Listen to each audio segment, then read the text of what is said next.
a book, the thing that I'm writing about education. And it's so good. Why is it when I get in front of a recording thing I have to calm down? Dancing about. Oh, so good. It describes this thing called the classroom coordinator. And it's all to do with trying to create a system where it encourages and fosters self-discipline in students and trust in themselves and each other collectively. And it builds in things like peer mediation, peer learning, teaching, conflict resolution, all those kinds of things.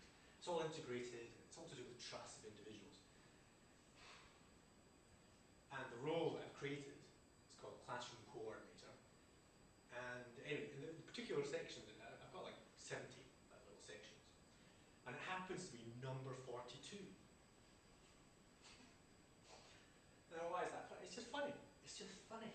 I'm sitting there writing this thing, and then I really like, in fact, I'll read it. I'll read it, okay? I'll read it, all right? Because it's good. All right. Right, number 42, okay? Okay, this is part of part 2. Okay, there are 3 parts of the book. It's part 2, a practical ideal. A practical ideal, okay? And in part 2, there's like 7 sections, and one of them is called, what is it called? Classroom coordinators. And there are 3 bits to it, 41, 42, 43. 41 is social dynamics facilitator. Okay. And number 42 is contextual, here and now. And number 43 is real investment in people. Really, I mean, you've got, it's not just a bunch of words, all right? Too many people just kind of like, just say these things without actually, So, number 42, contextual, here and now. I'm here, I'm now, well actually, in relation to you, I'm in the past, okay, and I'm there, but, all right? Okay, here we go, 42, contextual, here and now, all right. The art of a classroom coordinator is to be present, to deal with a situation as it occurs live. It is not employing a system blindly, nor is it treating people the way they were yesterday. The job of teacher is to provide students with the skills and values to be able to deal with life as an adult. Their orientation is future-wise. Hence, children make mistakes in maths, in English, in their behaviour, and even in their values. These are the results of past actions. We may present them with an expert to teach them skills, such as maths or football, English and dance, and we may draw their attention to their behaviour so that they self-correct to the values to which they aspire. Teaching values should be left to the interaction between one another.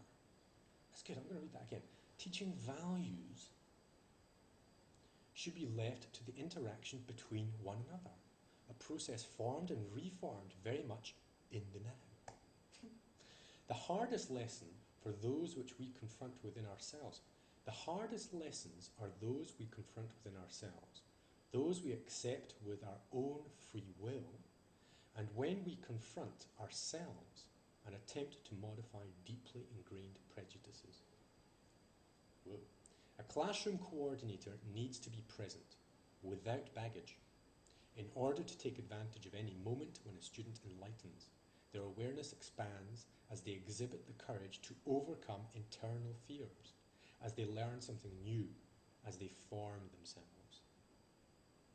Wow. That's the blurb, okay, and this is the kind of anecdote, this is the real experience. Okay? And this is like something that's actually happened, you know. So I've got this kind of like verbal, and you're kind of used to that, me blabbing on, but it's actually based on real things. Right, so here we go. God, okay, I don't know if this reads well. Okay, here we go. You are good. You are real good.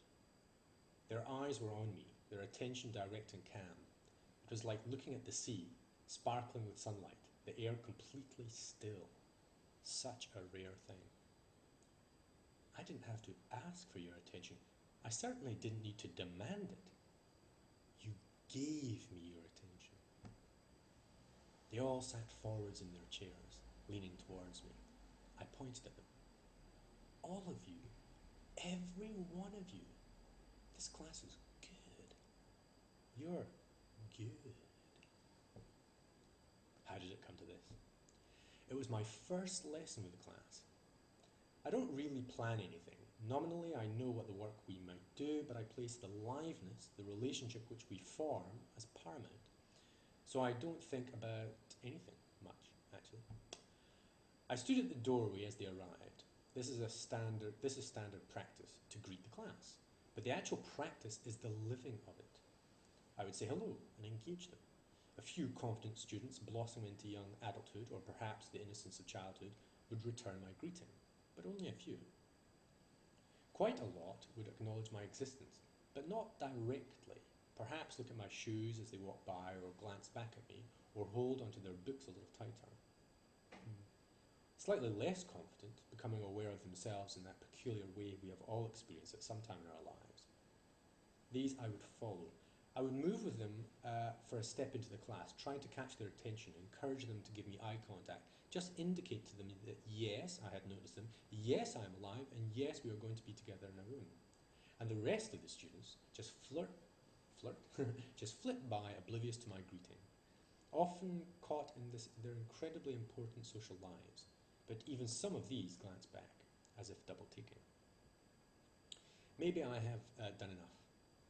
I have engaged those who wish to, gently woken up those who are trying to avoid things, and I hope enough people are aware. I don't know how to put this experience, this sensitivity into words. I return to my desk, fiddle with a few things, go back to the door, and wonder out loud if that is everyone. Everyone's here, says one of the girls sitting next to the door.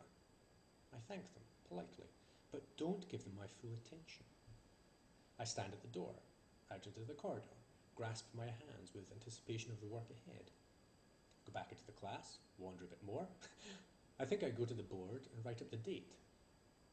This buys them time to get ready, to see if they are self-automated, if they require me to discipline, to remind them of what to do and so on.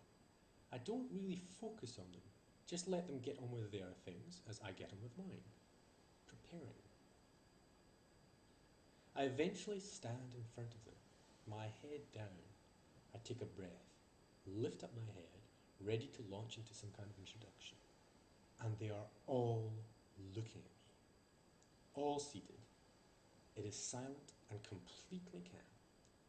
Now this is a standard state-run school, second years, aged about 13, 14, third set of 6. It is remarkable.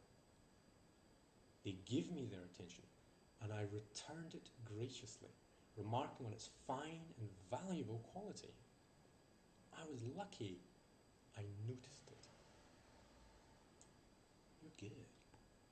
They were all present, and I was shining back to them. You are real good. Man, that actually happened.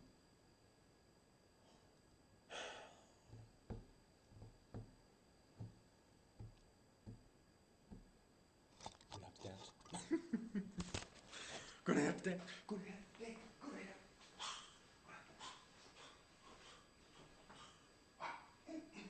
to. Yeah.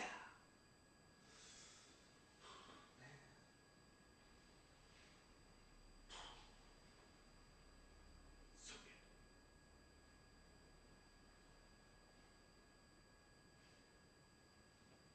Those kids respond really well.